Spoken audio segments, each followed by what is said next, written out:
Thank you. We are from court. The shenanigans of War Memorial continues. Again, at the instigation of the County Government of Nakuru, my client, Mr. Ganjo, Honorable Ganjo, and the chairman of Nakuru War Memorial Hospital, Mr. Malcolm Bell, were presented themselves to court today because we learned that on 6th of February, the prosecution had attempted to sneak in a charge sheet without involving the accused persons.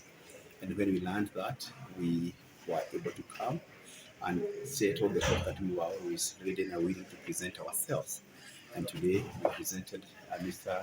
Honorable Ilanjo and Mr. Malcolm Bell, presented themselves before the court, took plea, pleaded not guilty, because as we have always said, this is a malicious prosecution. In fact, it's persecution in effort to take away the land of Nakuru Memorial Hospital.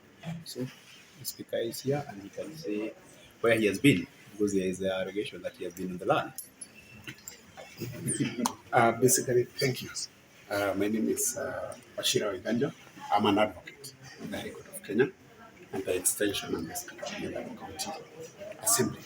I wish to state that a lot has been happening about Nakuru Memorial. Mengi yamesemwa, there's been a lot of push and pull. But now I wish to clear the air. And I wish to state that I have been an advocate of Nakuru Memorial there before.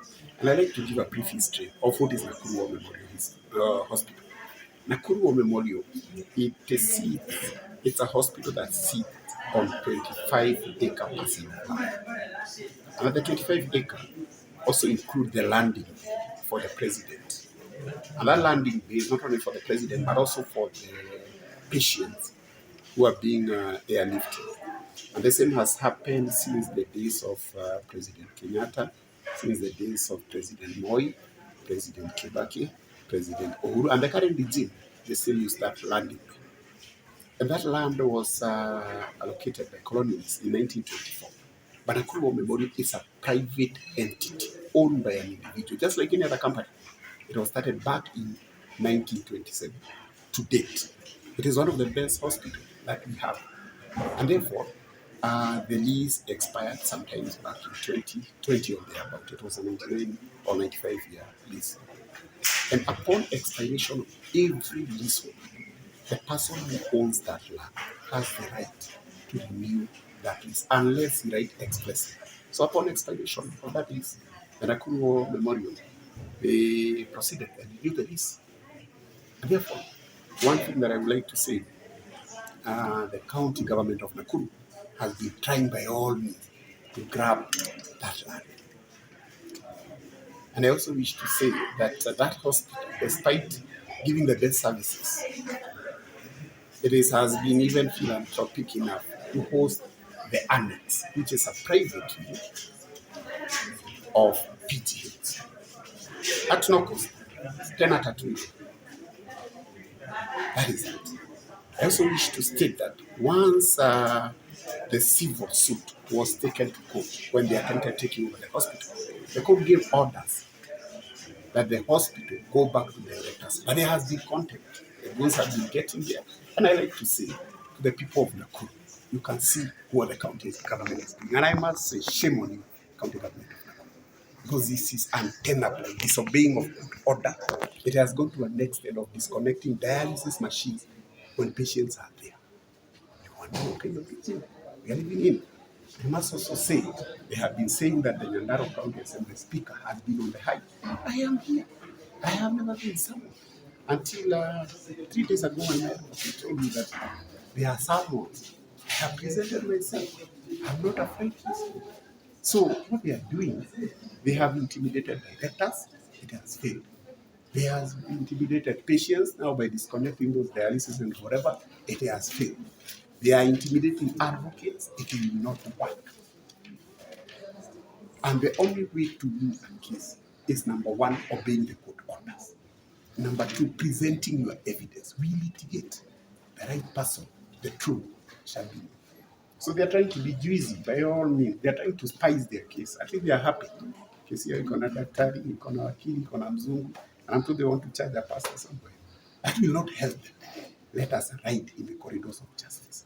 We will deal with them legally, we will deal with them politically. Once again, county government of Nakuru, you have the responsibility to take care of your citizens. Life is so valuable. You cannot just send those there, go disconnect those machines. The court has ordered, let everything proceed, pending hearing and determination. Our courts are very competent, and by the end of the day, we will see the truth. We shall know the truth, and the truth shall set anyone free. Sasa juu tumekuja na tumemaliza, sijui kuingine kwenye wataenda. Because it is the court to say. It is the court to say whether there is any forgery, and even it is the court to say what is supposed to be. Otherwise, that's all.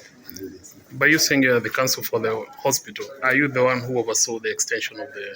Definitely. I've said I have been an advocate for that hospital, and one of the reasons as to why they are charging everybody who was surrounding that hospital is to intimidate, so that I could advise the director to cede the land, but that one did not happen. And therefore, Mr. Karanja has taken over the representation of the hospital, and that is where we are now. Mr. Karanja Wakili, before you leave, could you please inform our viewers of what transpired in court today and how you secured the release? No, the two people who are charged, Mr. Speaker, and Malcolm Bell, are citizens of this country. They presented themselves to court, and we asked the court that since they have presented themselves, they be admitted on bail, and bail is a constitutional right, and the court observed that the prosecution was not opposing. They are not flight risk. They are people who have presented themselves to court voluntarily, and the court said we have given them cash bail of 150,000 because, in fact, they could even have released on their own board, because the purpose of board is to ensure that a person attends court as and when required.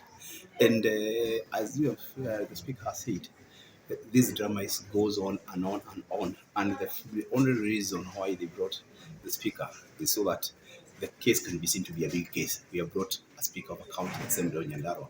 We have brought a Said Mzungu. And that is why they are moving all around saying that that hospital is owned by Wazungu. Making racist. I was surprised on Sunday.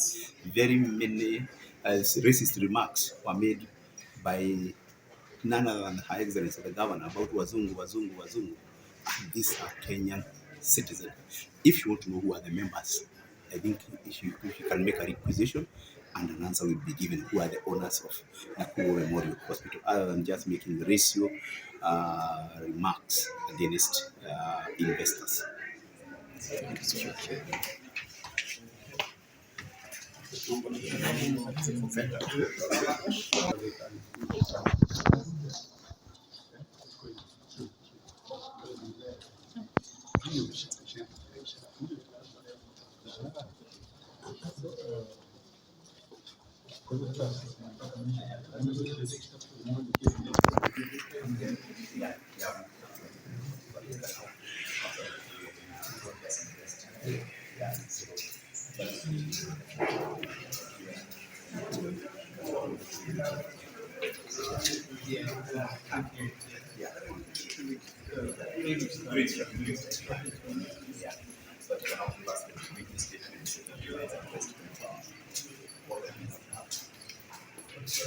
They will give us the statement.